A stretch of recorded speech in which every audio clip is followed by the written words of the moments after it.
and welcome to the Broad Street Hockey Podcast. I am your host, Ryan Gilbert. Joining me here is my co-host, Joe DeMarini, the beautiful Flyers Hello Kitty plush there. And of course, the beautiful Jacob Russell is back with us with a nice Claude Giroux pin on his hat there. How we doing today, boys? I really hope that beautiful is not going to be the prefix every time I come on this podcast. But I'm doing great.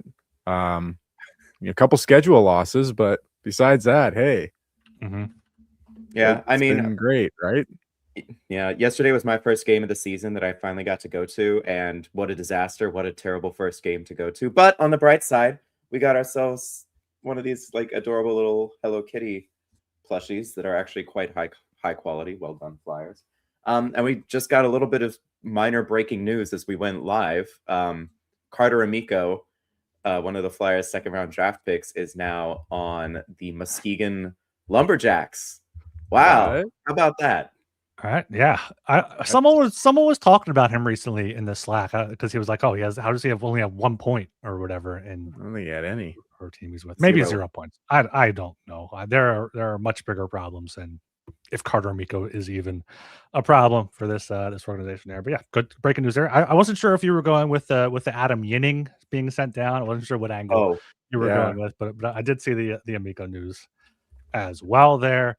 Top of the show here. Want to thank our sponsor at FanDuel. The Flyers odds to make the playoffs are down to plus 115, even though two straight pretty bad losses. Plus 115 to make the playoffs, which for you non-betting folks implies a probability of 46.5%. So if you think they have a good chance, more than 50 to make the playoffs, that'd be a solid bet there over at Do you have their odds from last week? Like how significant the change would have been?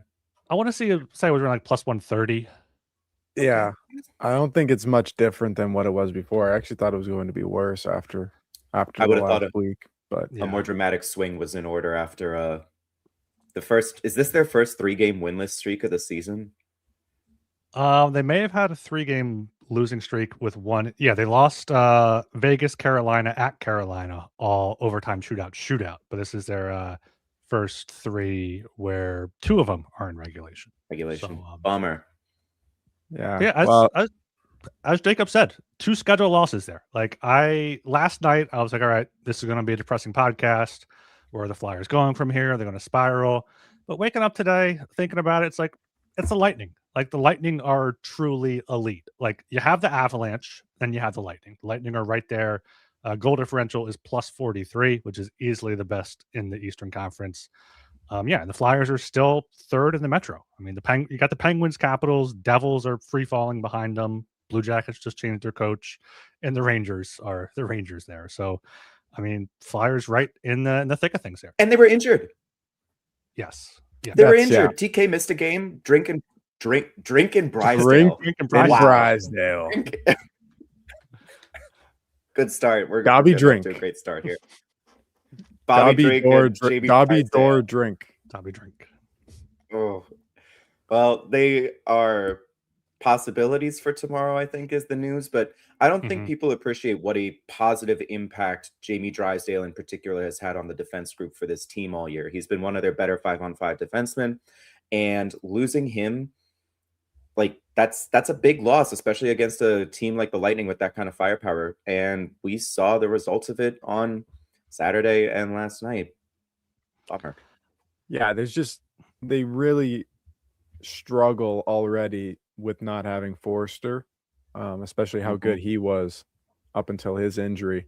And when you lose Brink, Forster Cates Brink was the linchpin of this team for a very, very long time. And you lose 2 of those guys. Cates, obviously not the same player. And it's a chain effect all the way down the lineup. I mean, thank God for Carl Grundstrom, everyone's favorite Swedish winger, the podcast favorite Swedish winger, at least. Olympic snub. If he didn't show up, if you take away those 7 goals, it's not looking good. It's not looking good. And like those are the type of guys you can bring up. Barkey again had a couple games where he looked really, really good and had some points. But you can't expect these guys to keep coming up and making a difference and filling the roles of the guys that they left behind. And like you said, when you're taking Drysdale out and putting in Juleson every night, and then you suddenly have 3 of the 6 defensemen are Ristolainen, Juleson, and Nick Seeler, it's tough. That's tough against Tampa. Like, what do you really want to do? Like, Sam Ersson in net, those 3 on defense, play them 10 times. I don't know if you even win. And no TK. No, That's just you're looking. You need Tampa to play their backup, which again also didn't help either. No. Well, I got Christian Dvorak a goal there, but yeah, that's all the Flyers had. They had 1 goal there, losing Double fight. 5-1 double fight. So Grebenkin got kicked out there because it was the second fight during a stoppage.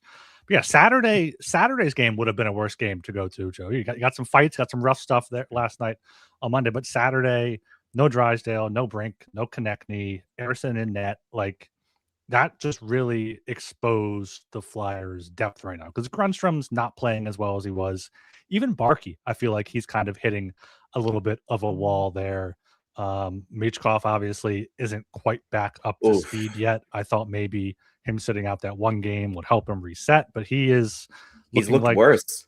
He's looked like just a guy out there. Like he's just a guy out there, and that's really tough when you have him with Grundstrom and Cates. Like, that's just going to be a nothing line. It's a nothing. That's not a line that's going to be able to create anything if Michkov's not playing really well. And Grundstrom, for all the good talk that we have about him and all, how much I love him as a bottom sixer, he's not a guy you can count on for consistent play driving or offense at all, right? So that's just what it's going to be. Cates isn't going to do it either. He's really just a conduit for better players to play a more expansive kind of game, right? Because he is so solid and a sound two-way guy. You look, around, and the thing that stood out to me from this weekend, for the last 2 games, is I think we've seen enough goaltenders flame out to kind of get the feeling that was Sam Ersson's final performance, like final real. That's the last straw for Sam as a consistent backup, at least for now. I don't know if that you guys feel the same, but that's how I felt when I was watching him at the end of that game when Gonsalves scores again, and it's just like, oh, geez, we're really just letting him eat this one. Yes, some of those goals were breakaways, and like the first one, Kucherov right out in front. But like they got to the third period, you were like after the 5th goal, I was like, get Sam out of there. Like he's clearly fighting it. The third period, sarcastic cheers from the fans, I feel like were a bit much during the first period after allowing 2 goals on 3 shots. Yeah, because that second Kucherov goal was not one you want to let in there. But yeah, that Saturday game just completely got away from them. But they have a back-to-back this week at Buffalo, at Pittsburgh, then a road trip next week. So like they have to use a second goalie, and Dan Vladar hasn't started more than 30 games in his career. So like you need a second goalie.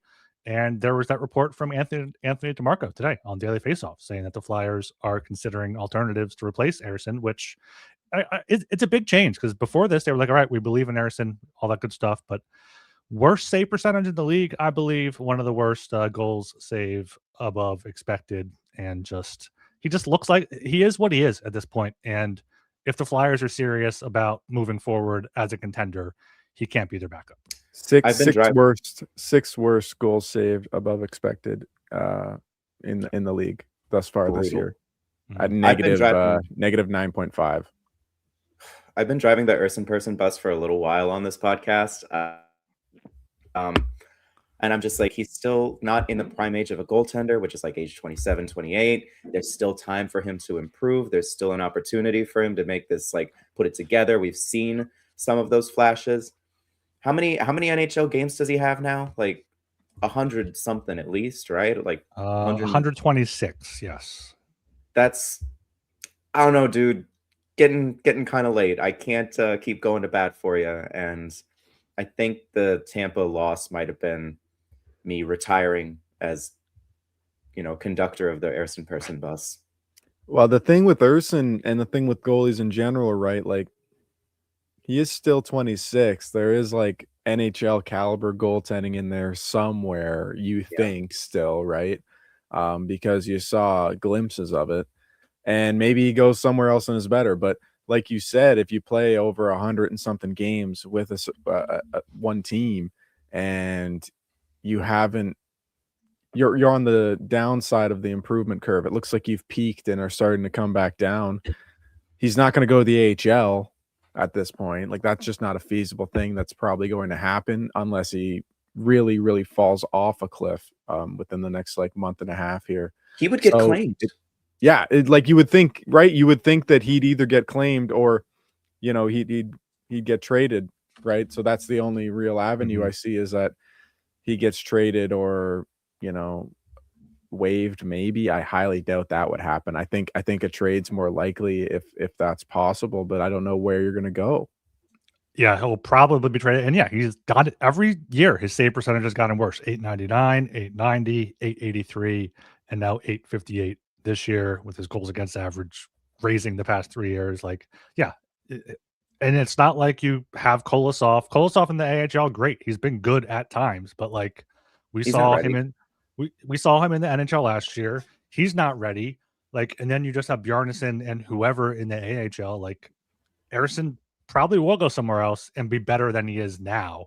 But like the Flyers just doesn't seem like the right spot for him now. They gave him his chance, and it's just like they need to trade Ersson to somewhere where they're not in contention, and the Flyers get back like a veteran guy who has proven to be a 1B throughout his career. I don't know who it is. I've tried to look up options, but like maybe like an Alex Lyon type, but like again, you're not confident in that either. The best guys are guys who are already here. Yeah. That's the thing. Like, you know, that's Cam the problem. Talbot. Yeah, Cam Talbot was the other guy I was gonna say. You know, Pickard's there. They're still around. They've all been here. Peter you can bring Mrazek. back. You can find Martin Jones. I'm sure he's in playing shape somewhere. Where is Martin Jones? I think he's retired, or I think not he's playing. retired. But again, probably could get him out. To defend Sam though, I just, when I look at his elite prospects page now, I look at his season log. He had no business playing 51 games in 2023-24. No business. Like, there was no reason for him to do that. And then the next year, we all remember the 47 games that he played. That would have been 50 again if he didn't almost die at the end of the season. Like, he was on literally his last legs at the end of the year. So it's not necessarily surprising that this has happened. They never put him in the best position to succeed. No, they've never put any goalie in the best position to succeed, to be quite honest. And he's going to go somewhere else. Maybe he finds something. Maybe he goes overseas and finds something, comes back later. You know, that's always an option, I guess. But I don't know. It's tough. I don't think you can have him be the backup anymore, especially when you need somebody to actually like soak up games in what is shaping up to be a playoff race, at least right now. You got to find an old guy somewhere, or at least some AHL younger guy like Michael DiPietro, or somebody who's in the AHL who's playing really well. I know that was brought up in the Slack. Mikey DiPietro was brought up in the Slack. What's Troy Grosnick up to? Well, there's a guy. I have no idea.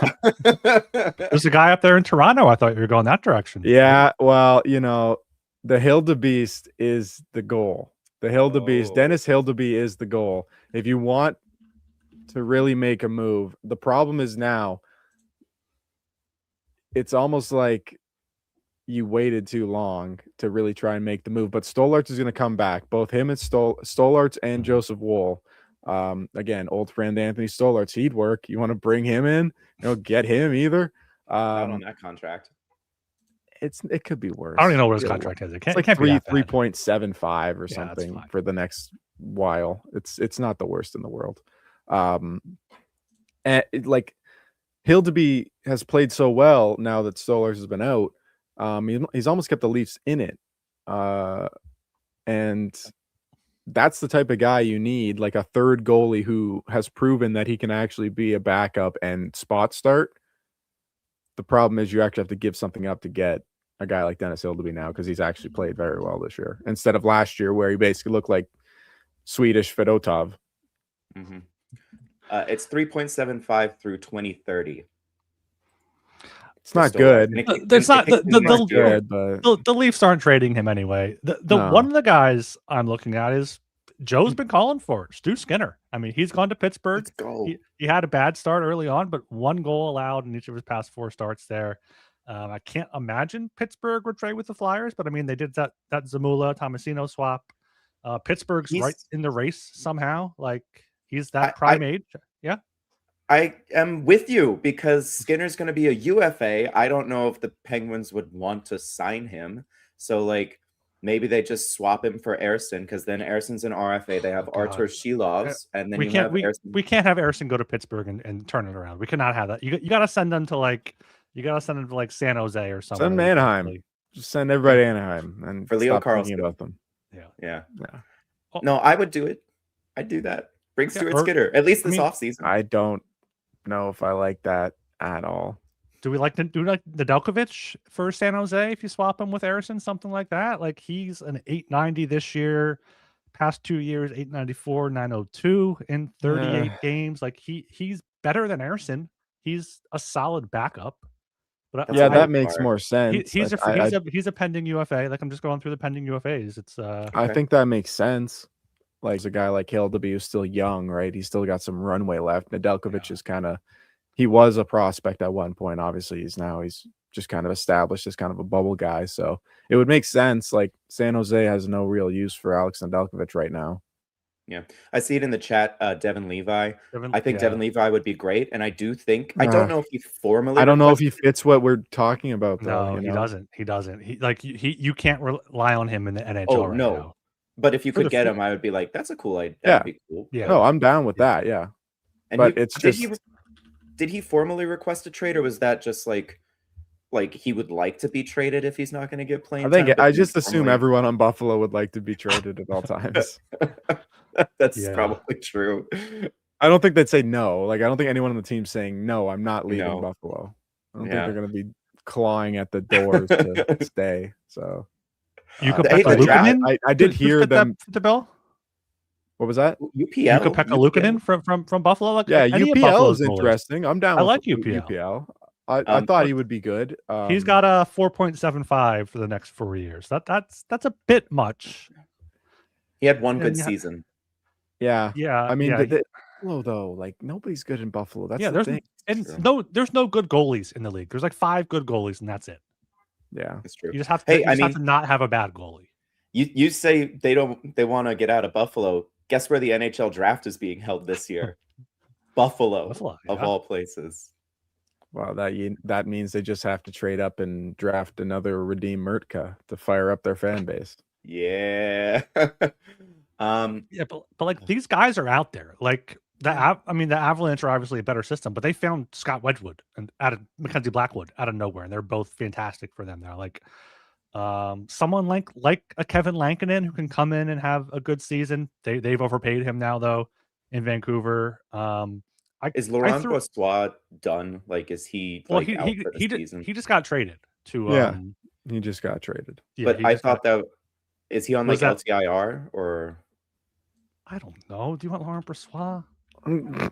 he had his moments. What's Laurent Brossoit doing? I don't think there were kind of brief moments. He's in the AHL. He hasn't played more than 24 NHL games in a season. That doesn't really fit the bill. He hasn't One- played in the NHL since 23-24. Yeah, no. I mean, Okay. James Reimer just signed a contract with the Senators and gave up like 5 in his first game in Belleville. There, so. The Optimus Rhyme. The Optimus Rhyme might be the answer. What's Jonas Where's the Gustafsson up hamburger to? at? What's the hamburger up to? Hamburger. Oh Rob my Zepp. God, guys, we are down so bad. We are down so bad right now. We're like, what Well- about trading for James Reimer? I have No, one. well, you were the one who was like talking about Stuart Skinner. I'd almost rather have Reimer at this point. Really? There's really not much of a bar to clear to be better than Stuart Skinner in my mind. I just don't. He went to 2 Stanley Cup Finals. Yeah, I know he did. I know he did. Michael Layton also went to a Stanley Cup final. Did he go to 2? Not not good go to to 2. 2. No. He only went to 1. I Cal have. Pickard basically went to a Stanley Cup final. Yeah, That's true. he did. He did. Someone that I'm kind of unsure if I'm serious about the Flyers should trade for this guy or not. I mentioned him briefly in the Slack today. Jordan Binnington. He has one more year after this year at $6 million. The cap hit doesn't really matter for these next 2 years. You have a Binnington-Vladar tandem. I think he has a modified no trade clause, so he would have to possibly clear that to come here. But he's someone who is proven to be a 1A. He's won a Stanley Cup before, and like worst case scenario, you just eat his contract for a year. And I don't think you give up much to get him either from St. Louis because they have Joel Hofer now. Yeah, I don't think that St. Louis wants Bennington all that much at this point, but like, I don't know. Again, it's one of those things where you're hoping to catch lightning in a bottle. I think the best thing that you can do if you don't have a Shesterkin or a Vasilevsky is get two guys, basically just get two Dan Vladars and hope that they catch fire kind of intermittently. It's kind of like what you have to do. Split it 50, 30, 32 games wise, and then hopefully one of the guys takes the reins for the regular season, and if they fall apart at the end or there's an injury, you have another guy there to shoulder the load. That's what the Flyers are trying to do with Ersson and Vladar. Vladar's not the number one guy. He can't be the one guy in the way that Vasilevsky is. No, very few people can. Like very few goalies are able to do that now. So that's going to be the issue that you're going to have to navigate, because there are young guys who should get a shot to be the 1B. Like Zavragin and Bjarnason at some point in the next 2 years should get a shot to be NHL goalies. So yeah, maybe it is somebody like Binnington just for the stretch run and see if he catches fire. And it's not the worst thing in the world to have a guy like that who's got pedigree, because if he does have a good half a season, you never know what teams will be, well, you never know what it'll turn into, right? Like you never know how that can transpire if you get a guy with that type of pedigree and then he actually can find form again, right? I'm not saying they would try and re-sign him, but you never know what you can stumble into. But it's really just Binnington, guys like that. It's guys who are older and you're taking a shot. We've talked about it before on this pod about how goaltending in the NHL has to evolve. You just don't have those 60-plus game workhorse starters anymore. It's like Connor Hellebuck, Igor Shesterkin, maybe still Vasilevsky, although he's been missing time with injuries over the past 2-3 seasons. And that's about it. Maybe use Saros, but those are only just like the guys who you can even imagine doing it. Yeah. Like even in theory. It just isn't the way the position is going to be played forever, because it's too taxing, it's too difficult. 84 games a season starting next year. There's no way that's going to be sustainable in the long term. So you do need to have these tandem setups to kind of I don't want to say rest your starter, but you get to the playoffs and you ride the hot hand until they're not hot anymore, and you go to the other guy because he can handle it. That's just how things are going to go. Yeah. I think Binnington is one of my top targets just because there's no one else out there that could be a realistic trade option. Nedeljkovic, he's not the type of guy. I like Hildeby, but he also hasn't proven that he can be a 1B in the NHL over long stretches. No, I would like to get him in the offseason or something, but for what we're trying to do right now, Jordan Binnington, maybe Philip Grubauer, he's found something this year in Seattle. He has one more year. He's old too, though, so that's not ideal. I know Seattle was poking around Ristolainen, I believe, but you just have to get someone in here that can stop pucks. And I think Binnington, if the Blues were hey, we're trading you, he would get pissed off and he would lock in for the stretch run here in Philly. And I could see Flyers fans loving him. Yeah, I could see. Put you in pads, Gil. You're big. I can't be worse than Fedotov. I can't be worse than Fedotov. Maybe positional sense, you might be better. I don't know. Yeah. Crazy that guy played in Olympic Games. But that's just, I guess that's just how it works when you can't use your NHLers. Yeah. The thing that I like about Binnington is exactly that. I think you get angry Jordan Binnington, and it's either a 920 or a 765 and he like retires after it, which honestly would be fine realistically. Like that's not the worst case scenario for the Flyers in particular. It would definitely make for some fun blowups though. But yeah, it's weird because he's one of those guys who came out of completely nowhere, right? And he's only been a Blue. He's only been with the Blues. And you don't know what it's going to be like for him if he left. Maybe he does just, snap back into form. I think he's one of those guys who could, but it's weird. It's weird to try and put your faith in someone like that, even if it's for a short amount of time, because like, who's to say he's going to be any better than like just the regular average replacement goalie that you would have found, like a Nedeljkovic, right? You give him a 4th round pick at most and get Nedeljkovic. Mm-hmm. So I don't know if he's going to realistically be better than that. That's the problem with Binnington. Elvis Merzlikins, get another Latvian on the team. I love Latvian, he's content. Not good. That's though. always good. Yeah. No, he's not. Unfortunately, that was where I was going to get to. Is he's bad. Yeah, he's bad. That's the downside. The good side is he's Latvian. The downside is he's not a good goalie. Very, very poor.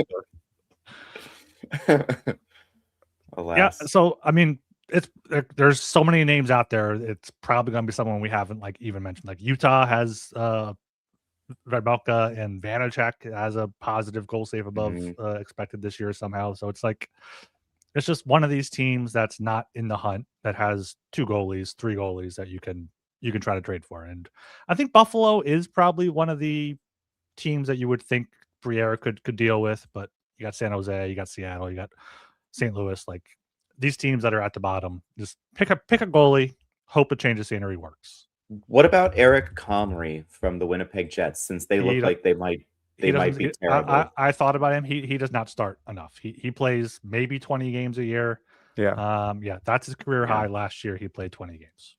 And he's 84 this year in 17 games when he had to start for Hellebuck when he was hurt. So, well, I mean, to be fair, the Jets have been hot ass. The Jets for are bad. most of the season. Jets are bad. So, like, I don't know if I can pin all of those losses on him. Yeah. So goalies. I mean, I think we can close the book on the goalie talk mostly for this show right now. But we've talked mostly about the Lightning games. But we recorded a week ago right now, before the Ducks game, before the Leafs game. And that's the game that really annoyed me, was that Maple Leafs game. You're up 1-0. You have the 5-on-3 in the third period. You're dominating play. Christian Dvorak misses a few tap-ins here and there. It's just like you got to pile on against this team, because this team will come back. They got snipers like Scott Laughton that are just going to tie it up for you there. And that was the game where you look at the Leafs now. They're starting to go a little bit. They beat the Avalanche last night in overtime, so they're back in a playoff spot. But like that was a game that they had to win. That was the game where you have to get 2 points there. Yeah, you got to at least get something out of the Leafs. They have been playing a lot better as of recent. Congratulations, really, Matthews. Really, no, it's not. I'm not happy about that. I've never been happy about that. But they are catching fire now, and Matthews is actually starting to score again, which is really just what it boils down to, honestly. Like it's kind of just simplified down to that. Hildeby's been great, Wool's been great. So going into that Leafs game, Matthews always kills the Flyers, and he did it again. They did it again. It wasn't even really Matthews. Obviously, Scott Laughton, the revenge game, he was always going to score, and of course it was shorthanded because the power play is complete hot ass. And it's literally useless, and they might as well just decline them at this point. But yeah, that's the one you needed to win, because you're going against the Lightning and you feel basically helpless. You get all this momentum off of that Ducks game, and you don't really do anything with it at all. You kind of just dissipates by the time the weekend's over. Yeah, you need to get those 4 points in the first 2 games, so you have the 4 points on the 4-game homestand, and anything you get against the Lightning is gravy. That's you've got a bunch of divisional games coming up this week too that are like, the Rangers are in free fall, so I'm not as worried about that. The Penguins just had like a 7 or 8 game win streak, so they could do some damage. I remember 2 seasons ago when the Flyers were like the surprise playoff contender. There was a game against the Vegas Golden Knights that the Flyers had the Knights dead to rights. They were up like 3-2, like they had this game in control. They had a bunch of power plays to just really seal the deal, and they didn't do it. And the Knights came back and I think won in overtime. And that's really what's happening this year. That season, who cares? They were in the first year of the Danny Briere tenure. It was the first year of the rebuild in earnest. But now they're doing it again when it actually matters. And like you just can't sustain yourself without scoring on the man advantage sometimes. I'm not asking for 25%. I'm not asking for 30%. I'm asking for like 18. You need to score. Yeah. You need to score. Like if you have a road trip where you have 10 power plays, you need to score on one of them. Like you can't. It's impossible. You can't win if you're not scoring on them. Like it's so much more difficult to score 5-on-5. It's so much more difficult. And then you watch these guys cycle the puck around at 5-on-5 and make plays. And then you take a guy off the ice and it's all gone. They do not know what to do. It's mind-numbing. It's insane how bad they are at this. And they give up chances that are high danger on the other end. That's the thing, is like they can't attack on the power play. It seems like they have no real strategy on the power play. In one of those games against the Lightning, one of the power plays looked better. Like it looked like they were going to score. Last night in the second period, it looked visually better. Yeah, last night in the second period when they had the extended 6-on-5 with the extra attacker, that we thought maybe that after getting 3-1, but the power play is just bad. And like they finally, I think, have Michkov and Zegras together on the top unit, or that may have just been because Konechny was out. But like, you got to get your top skill guys on there. You have to try something. There are multiple articles right now on BroadStreetHockey.com about the power play right now and how to fix it, including one from Jacob here. But the power play, it's a huge thing. You have to be able to go on the power play and score a goal. It can't be a deflation every time. No, it's not sustainable in a game, and even in a game by game sense. Like you feel it when these guys go out there, and Zegras and Konechny and Couturier and York and etc. all go out there. They have a 5-on-4. They've been pushing in a game. They get a power play off like a good third line shift or something like that. The big guns go out there and they get shit. They get jack shit. They do not even get a shot on net. The best chance some nights on the power play come off of a Risto point shot that goes 3 feet wide. Like you can't do that. Your team is going to lose hope. It's the exact same as watching a goalie in your own end give up a softie. When you get a power play and these guys like the Abels of the world or the Grundstroms of the world or the Grabankins of the world are working hard, trying to cycle the puck down low, trying to draw a penalty, or even the guys who are on the power play when they do it. And you get the chance and you do absolutely nothing with it. Not you hit a post, not the goalie makes a good save. Now you have a bunch of zone time and the passes don't connect. You don't even get in the zone. You don't even set up. In fact, the other team seems quite happy with taking penalties because they know you're not going to do anything on it. And even more, and as the season goes on, more and more and more of these teams look like, when the Flyers are on the power play and they're setting up in the offensive zone, that they're comfortable with trying to attack them because they know that the Flyers have no idea what the fuck to do at all. When there's pressure, they don't know. They're not going to get penalties if they're the Tampa Bay Lightning in that game last night because the refs were just unbelievable. That was some serious. That was bad there. And true officiating. If a few calls went their way in the third period, they got a few more power plays. Maybe they would have scored on one. But the zone entries, I think, are one of the most annoying things. It's like, last night at one point, Owen Tippett was flying up the ice with the puck. He drops it back for the slingshot. Like, Owen Tippett should be your guy carrying the puck in the zone on the power play. Either he takes it in and does the little thing where he curls back and sets it up. You can take it in and rim it around the boards to 2 other guys on the other side, or take it in and drop it off to the guy waiting at the blue line. Like, there should be a setup play like that with Tippett, a guy that has speed. he's the only guy that's confident with the puck right now. Like him, maybe Zegras, but like he's been the one guy that I feel like has put a good effort in all these games. Owen Tippett has been great. He hasn't quite gotten a goal for it, I don't think, but he's been one of their. He got a power play goal. His first. Oh yes, the knuckle puck there. I forgot. Yeah, about the knuckle puck. Yeah, the Tim Wakefield, may he rest in peace. Yeah, classic, top shelf. Yeah, so yeah, Tippett. Thank God they didn't trade him. Like thank God they didn't trade him yet, because he's been one of the key guys. He's been him, Couturier, Barkey on that line, and we were talking about it before the show, Jacob and I. But like, I don't think Denver Barkey is a power play weapon. He should not be on the power play. Like, not yet. Not yet. No, and maybe once they have some sort of strategy and he's more well entrenched in the game at the NHL level, but you got to use your top guys. You got to use your most skilled guys. Yeah. And this is what partially pisses me off as well about the power play is it's like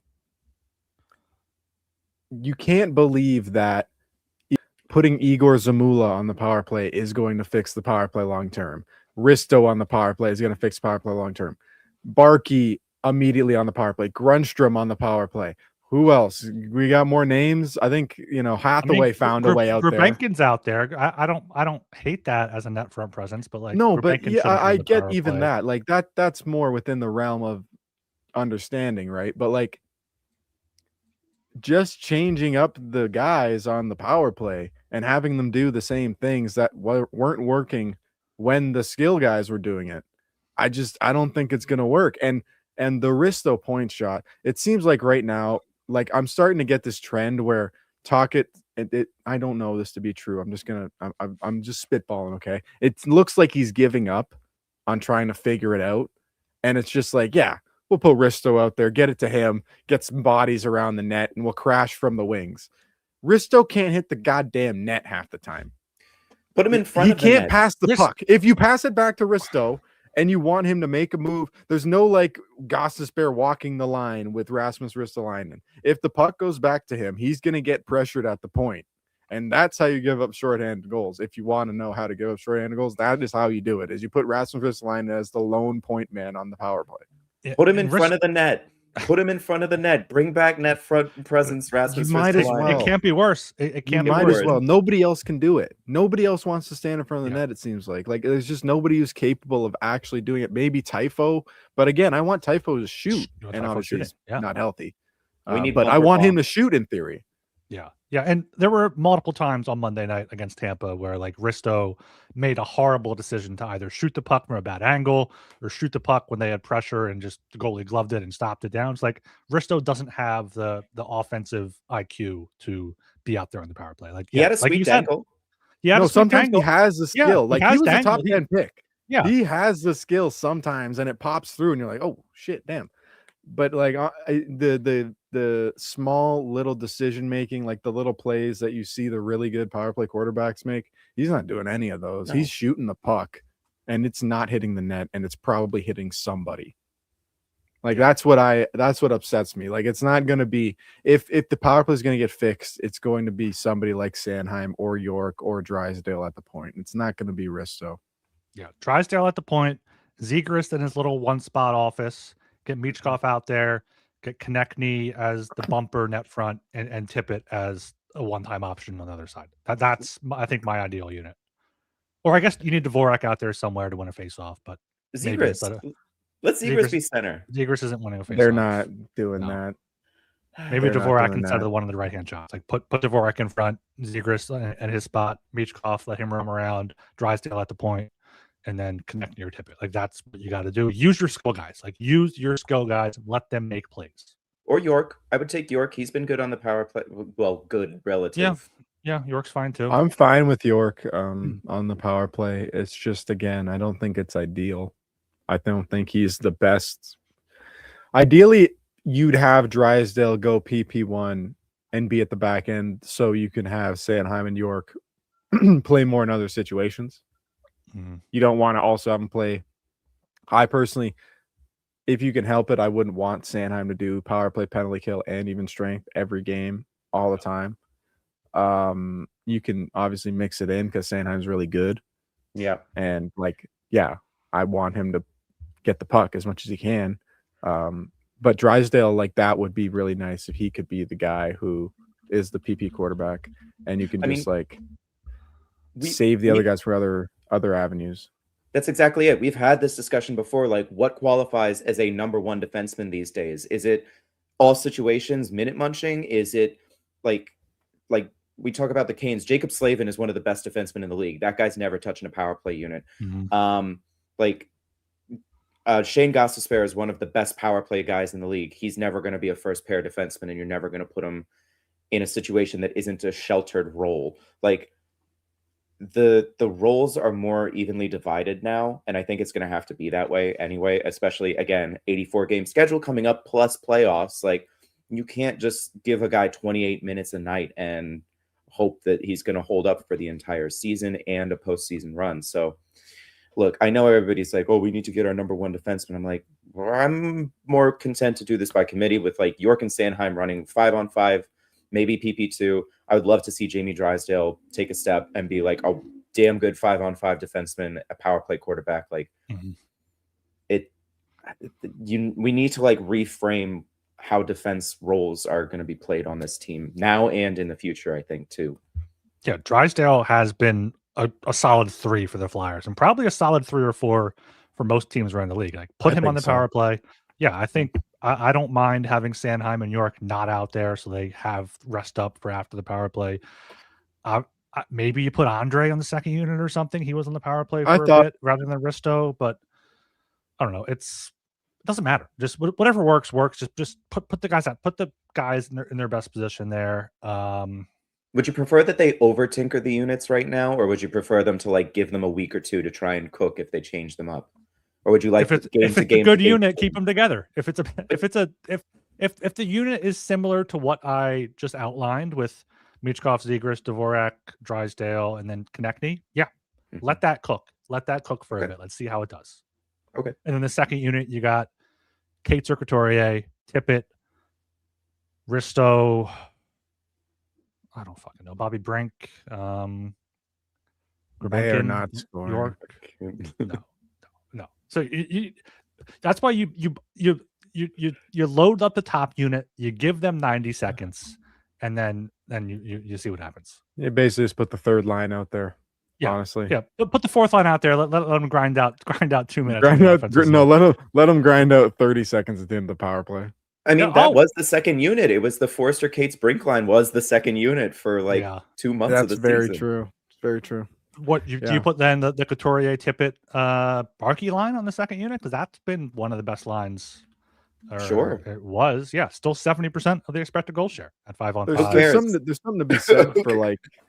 There is something to be said for like having a power play 1 and then just using your best other line to follow that up and not have a power play 2. Sure.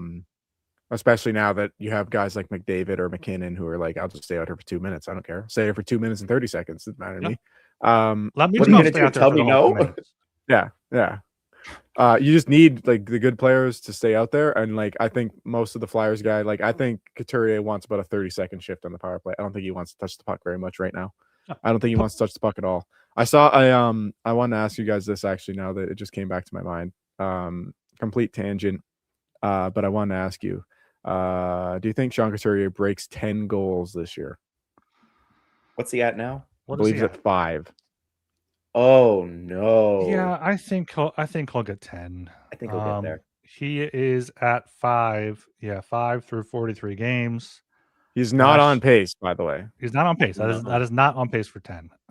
I think he gets there. I think he does. It does depend a lot on the injuries and who they can put with him. And because I think if he's with Barkey and Tippett, he eventually gets one in front or something. Like I feel like he gets 10. Because that's the thing. Because he's on a very effective line and he has 5 goals.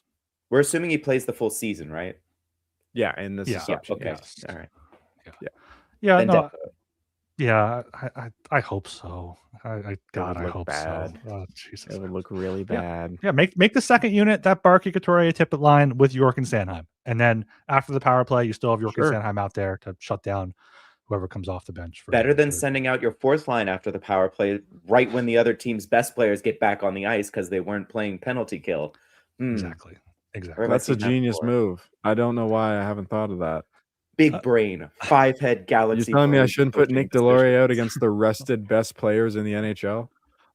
Speaking of that fourth don't line, know. I can't believe we got him 45 minutes into this podcast. Garnett Hathaway has scored an NHL goal this season. Oh my God, he's Garnett back. Hathaway Yes, goal. he's so back. I mean, he fought. He almost 2/3 of a Gordie Howe hat trick in like He 5 looks minutes. great too. He's He's flying looking around. good. He's flying around.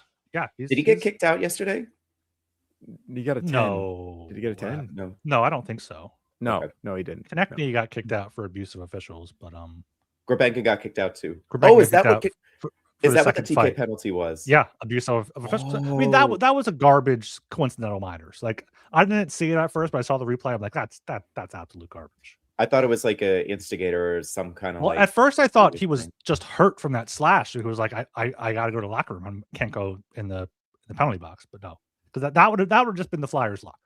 No, he got booted out of the game. Actually, yeah. I didn't hear the reason in the arena for why he got. Yeah, no. Well, Lou Nolan has had better days. I will just say that.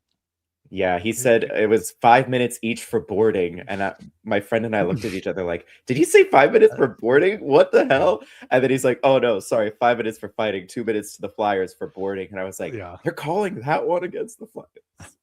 Yeah, coincidental boarding majors. Imagine that. Oh, only the Flyers that would happen to that. That'd be a Flyers Ducks that would happen one time. Yeah, given how dirty the Ducks are.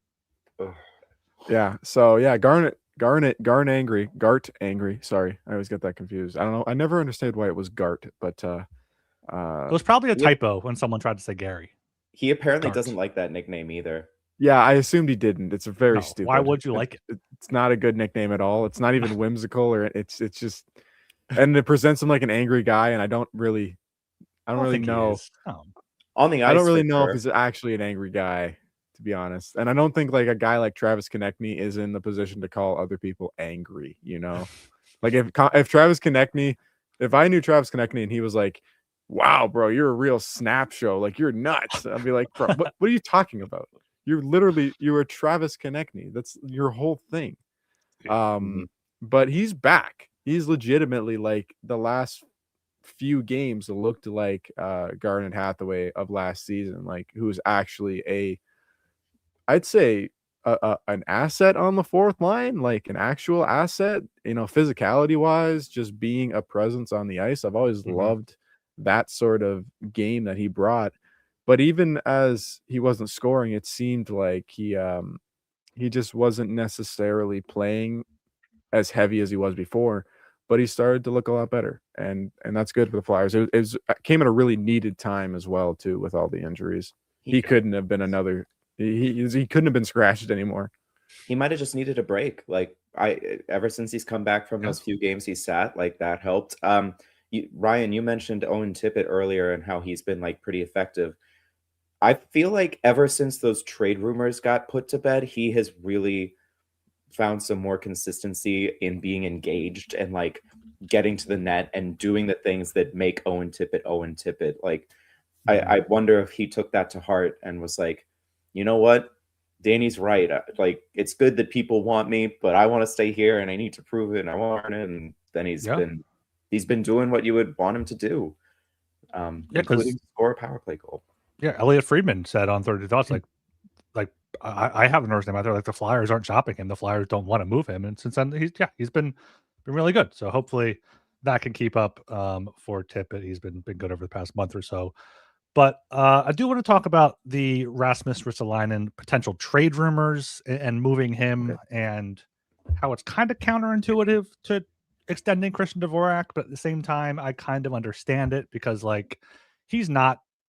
But you don't have like Bonk or someone ready to replace him. So I don't know what moving him would look like. DeMarco reported on it last week.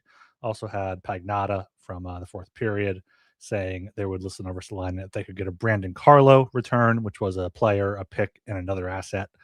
So like if they can trade him for a roster player and a pick, a first round pick, I feel like I would pull the trigger on that. That seems insane. We already have Rasmus Ristolainen at home. It's Noah Juulsen. Noah Juulsen is just Rasmus Ristolainen at home. Like, it makes sense Yeah. to trade him. Yeah. Picking a prospect, sure, but who's buying? You know, Who wants that? Like, is that The Red the Wings Brandon good? Carlo thing? Brandon Carlo played like a significant role on some very good Bruins teams. Mhm. Risto has never been on a decent hockey team. Maybe this year is the first time. Well, And he just 2 looks years ago. bad. He just doesn't look very good at anything some nights. And then he'll have these flashes where he'll make a little dangle like he did last night against Tampa, and you're like, ooh, that's fun. But like the actual, like, as a shutdown defenseman, which I guess is what he is, there's not much there. Like, he played that Scott Lawton shorthanded goal. He played it like such an idiot. Like, just, I don't know how you get drafted in the top 10 of the NHL draft and you play 10 to whatever years he's been in however long he's been in the league, and you play that like that. He was just acting as like a screen. It was like he was a coach. Mhm. And like, if you can get anything close to what they got for Carlo, for no, I was gonna say Noah Juleson, for Risto, it's a no-brainer. You have to. It's like an imperative that you do that, because I Yeah. don't think he's good at hockey. You would assume that a team that wants him would be able to shelter him so that he's not playing on the power play unit. So, like, maybe they don't give a shit I'd that he assume they'd allowed have the Yeah. good sense shorthanded. to not to use anyone else. Yeah, like I feel like if a team is interested in acquiring Risto, part of it is that they're like, yeah, we know his shortcomings, but we don't care because we're not going to put him in situations that accentuate and highlight the problems with his game. Works for Florida. And also the price could be that high just because there's not a lot of players on the market overall, but especially on defense. Like Rasmus Anderson has wanted a trade for like a year. Other defensemen I'm seeing here, Luke Shen, Justin Falk, like Ristolainen are as good, if not better, than those guys. He has one more year on his deal. And yeah, if the Flyers can get value for him, I remember months ago talking about like, will Ristolainen even play this season for the Flyers? Like, we don't know what's going to happen. So anything you can get for him is gravy because you're not having him after next season. Maybe you keep him as kind of like an own rental type of thing. But if you can get a roster player, especially like I don't even know what kind of player would they want? Maybe like a bottom six center, and they can get Obels out of there, like something like that. Like, so when I hear Carlo deal, I think of Fraser Minton right away. Obviously, if you get someone of that caliber for Rasmus Ristolainen, we're gonna have a parade. But like somebody who is like projected to be a bottom six center, is maybe like 23, 24. Like, get another Philip Tomasino type guy, but maybe a bit better. It depends what the pick is. I think if it's a high pick, I can't see them giving up anything more than if you give a first rounder for Risto, anything more than that is just a little much for me. But I did say a lot of the similar things about the Scott Lawton trade, and then eventually, you did get the first and Gurbenkin, and I think that's about as much as you can ask for out of that. So maybe they can turn Risto into something a bit better than what I expect.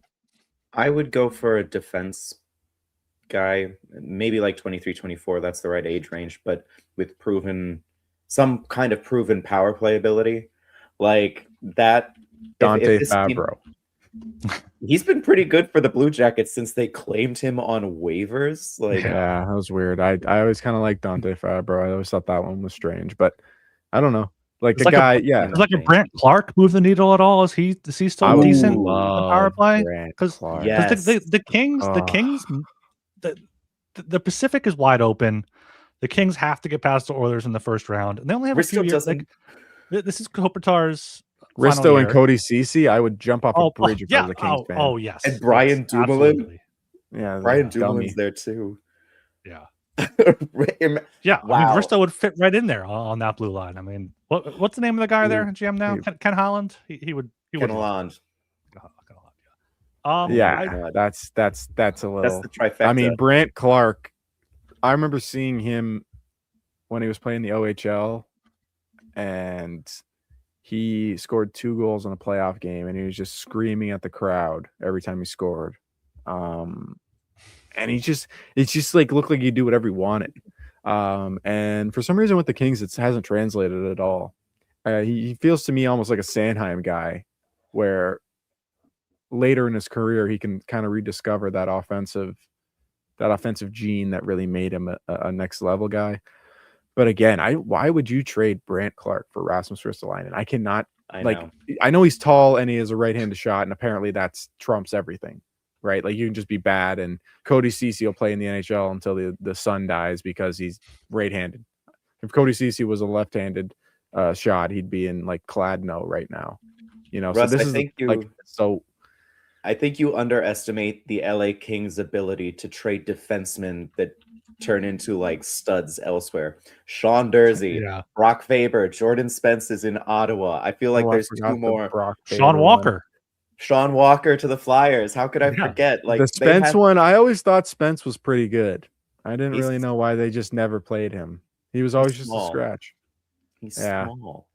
But I'm looking at the Kings' defense on cap wages right now. It's so bad. It's the Doughty, CC, Anderson, Dumoulin, Edmondson there, and then Brandt Clark's RFA. They're going to have to pay him Edmondson too somehow. Oof. Yeah. I got to write the Brandt Clark RFA article. I'd do it. I'd be the big offer. The big offer sheet for Brandt Clark. Leo Carlson. Oh yeah, come on. I don't know if that. Speaking of right-handed defensemen, what do we think about Dougie Hamilton? Would we want Dougie Hamilton? Would we give up anything for him? Would we need a pick back? $9 million for 2 more years. $9 million. What are you giving up? What are you giving up? Like if the NHL hates Dougie Hamilton. Yeah, this is very weird about Dougie Hamilton. So nowhere Dougie Hamilton's ever been, he's ever actually like felt like they're comfortable with having him there. I'm not exactly sure why. I kind of want to hear from Dougie himself after his career is over, because he's never fit in, but he always seems like he's pretty good. Like he serves a purpose. He's hurt more often than you'd probably want, but at the same time, he's got skills. He's another one of those big guys that we're talking about who can move the puck. I don't think you'd have to give up as much as you think. I don't think you have to give up much because they're trying to get rid of salary. Oh, a little late for that. Would have helped about a month or 2 ago. Yeah. God. And would you do like a Risto for Dougie Hamilton? And I mean, ideally like Dawson Mercer, but like I was gonna say Dawson Mercer. Yeah, that would be great. Dawson Mercer. I mean, you got Chuck Fletcher up there in Newark. He loves him some Risto. What about Nemec? I mean, yeah, I'd love Nemec. You're not going to Nemec for Risto. That's not going to Risto. Am I losing my mind? Like I wouldn't trade Dawson Mercer for Risto. I wouldn't either. 1 for 1. That's a good newfie boy. How could I do that? Yeah, but Dougie Hamilton, if he's somehow available for cheap, I feel like that's a good option, especially if the Flyers are planning on trading Risto anyway. And I think Risto's value a lot will depend on how he plays at the Olympics. If he has a good Olympics, he is that price is going up at the deadline. This is the classic soccer trope of World Cup bounce, where James Rodriguez goes for $100 million because he scores 1 goal against, I don't know who it was. Was it the States? Anyways, I don't remember. Yeah, I like so out there laying the body and yeah, just go hit somebody through. If he hits someone and breaks the glass at the Olympics, which might not be hard. The glass might be very, very brittle. I do not know. You might just have people holding up the glass. Yeah, it's got clamps. There's like hand clamps on the glass. So if he can do that, we are getting Dawson Mercer and Nemec for Risto in a second. That's happening. Yeah. I like where your head's at, Gilbs. Also, Dawson Mercer has 28 points in 46 games. Like, why would you give that up for Rasmus Ristolainen? I did not know he had that many points. Yeah, well, he's been doing a lot of it on the wing, but whatever. And do it anywhere. His face-off numbers aren't good, so he would be another hybrid type of guy, which is fine because we have Dvorak, Couturier, Cates now. So put him on the wing. Put him on the wing with Cates. I wasn't even trying to make a joke there. I'm saying the salt runs deep, Gilbs. The salt runs so deep. I love how committed to the bit you are. I'm so committed to the bit, but that wasn't even a part of it. The Dawson Mercer bringing him in to be an offensive winger would be it would be a tough one to swallow. Mm-hmm. Like you're saying, we're bringing in Dawson Mercer to shore up the offensive depth. I don't know. I would He's prefer got some Dougie really Hamilton. good numbers though, man. I'm kind of underrating Dawson Mercer. You really are. 27 goals, 20 goals, 19 last year, 12 goals in 46 games. He kind of looks like Christian Dvorak. Oh my this God, is the Christian Dvorak you want to find before you get Christian Dvorak. Wow, is this like you could have just gotten a different? Never mind. I would prefer Hamilton because the power play is so fucked. Like that might actually fix it. I don't think Dawson Mercer fixes your power play, but Dougie Hamilton might. Dawson Mercer fixes your 5-on-5 play more so, and he's 24. He fits that timeline so well. The Flyers 5-on-5 isn't terrible. I'd like if it was, they wouldn't be in a playoff spot because the power play's been that bad. That's the kind of the benchmark I use is like the 5-on-5 game has to be pretty good because they're getting nothing from the power play. Like the PK is actually pretty decent again. Like the PK's been pretty good for a while. Like not after last night. Bad. Well, that's again Tampa. That's an outlier. They'll probably go like 4 for 4 on kills against the Sabres or something, with no shots against or something like that. So the Flyers underlines though are in the bottom half of the league now. Corsi, expected goals, scoring chances. 5-on-5 stuff. 5-on-5 numbers, So it's definitely fallen off. I'm curious because the NHL has gotten way more strict about their shot tracking and like what counts as an actual shot. And I'm wondering, like, have the public models not caught up to like the scoring chances and stuff? But that would be for every team. That would be across the league. It would be impacting every team the same. I cannot just figure this out in 30 seconds, but like how are like fancy stats across the league this year compared to years past, I guess would be a question. Outside the Avalanche, because they're not. I'll tell you this, Joe. Just because I used to work doing some stuff like that, like we used to audit the NHL stats. I would say that last year's probably the same. I don't think there's anything that much different comparative wise. Like we would do if a shot is going wide, but the goalie saves it. Like we looked at that when I was there. Like when I was working there, we would look at that and audit that and take it away. So like that has become a emphasis point. I just don't think it's necessarily started like this season. I think it's been ramping up to this point. Maybe it's getting a bit more stringent. Maybe it's like more so widespread. They've been quicker with it because they're definitely quicker with it. Updating it much faster. Definitely quicker with it for sure. But that's been expanded like heading into this year, basically over time. And I think the NHL themselves have gotten better at doing it as a league rather than outsourcing it. They've kind of learned from the private models to kind of know how to do it a bit better. But like, what are you guys laughing at? Is there another comment? No. The NHL just knows where the NHL doing things properly. Yeah, they're not. No, I'm not saying they're doing things properly. They're just copying. They're copying people. They have sufficiently copied everyone else, I think, by this point. To they were like, hey, a smidge of what is available and using it.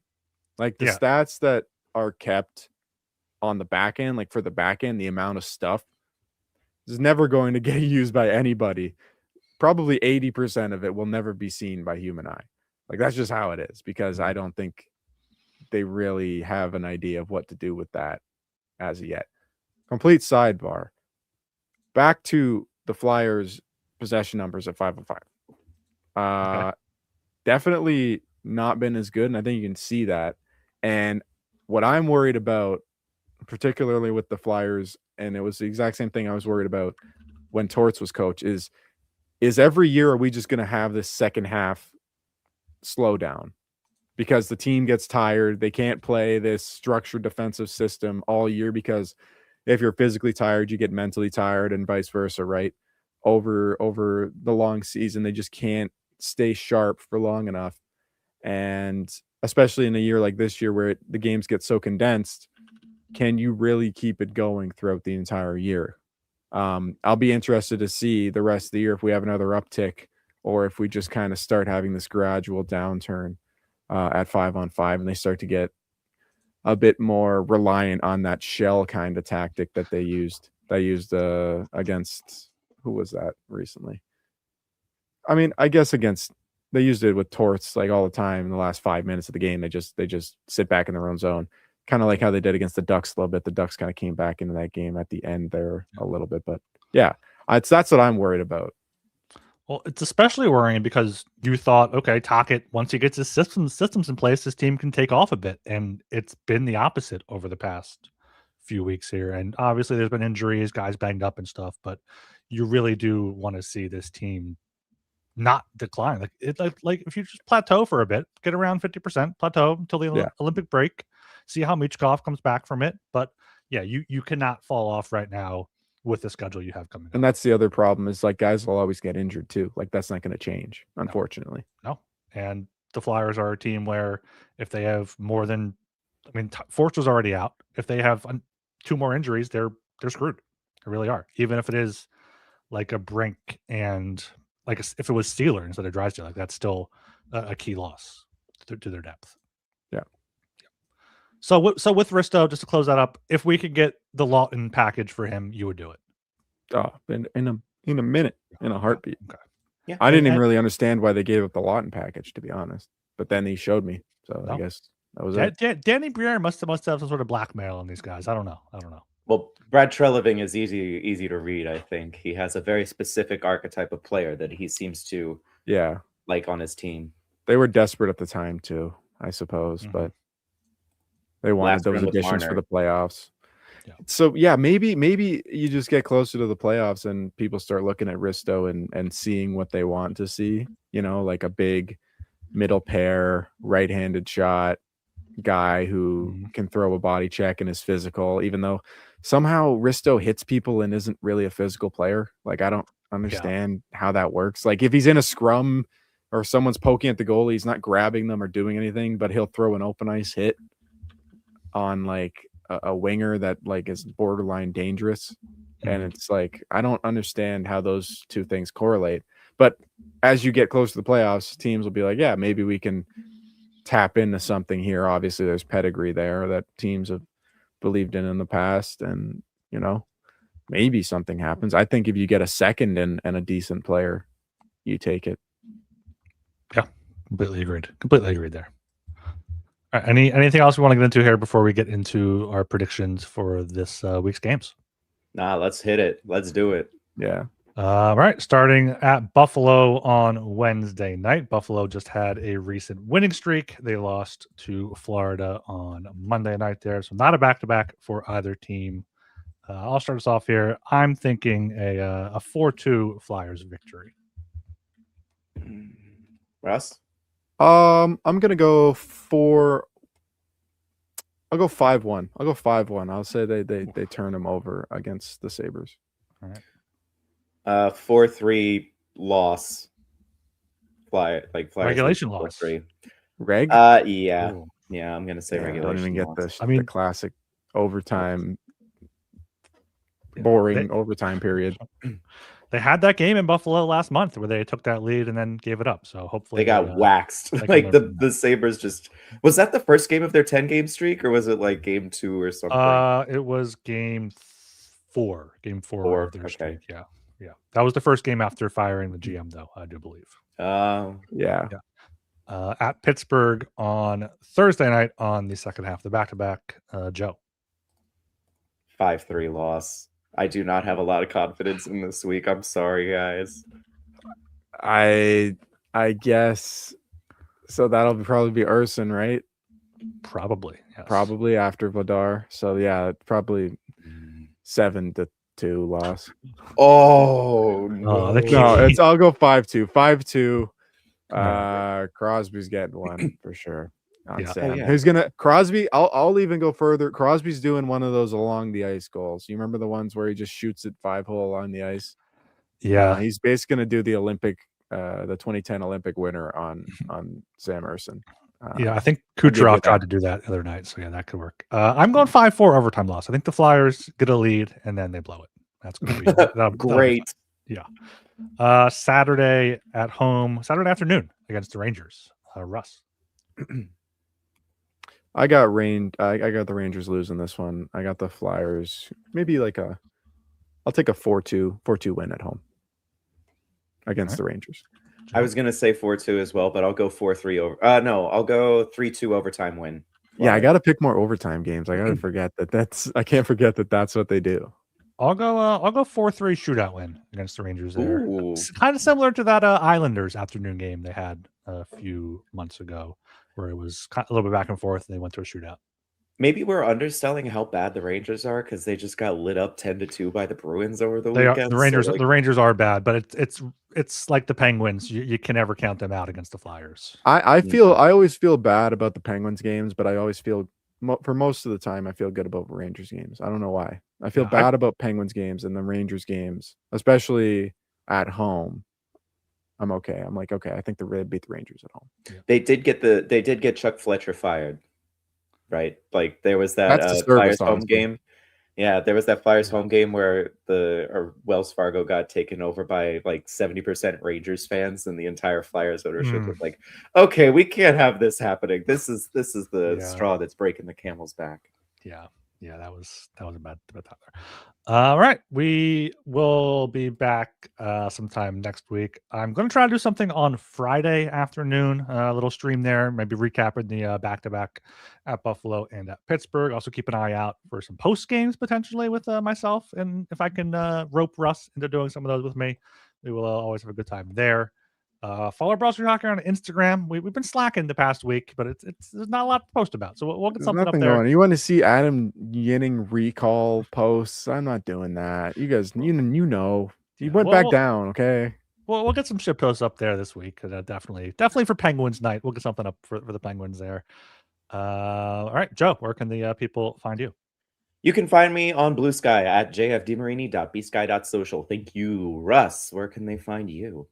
The BSH Instagram, of course. Always first and foremost would like to say that. And if you want to go follow me, I did remember my Blue Sky handle this time. I actually looked at it. Russell28.bsky.social. I'm tagged in the post anyways, so if you want to see, you can come by and drop me a message talking about Carl Grundstrom. On Twitter at Russell_28_. If you drop me a message there, I will see it in maybe 3 weeks. I do it like a PO box roundup every little while. So. All right, you can follow me on Blue Sky at RyanGilbert.bsky.social. There, make sure you check out BroadStreetHockey.com. Everyone's been killing it this month. We've really been killing it so far in January, attacking everything from different angles and whatnot. So make sure you check out the website there. Read and subscribe. I think just $5 a month. Support independent journalism. It goes to the writers, goes to the people you see here. So we appreciate all of that. And thanks to FanDuel for sponsoring the show. All right. Until next time. Thanks for listening. Go Flyers.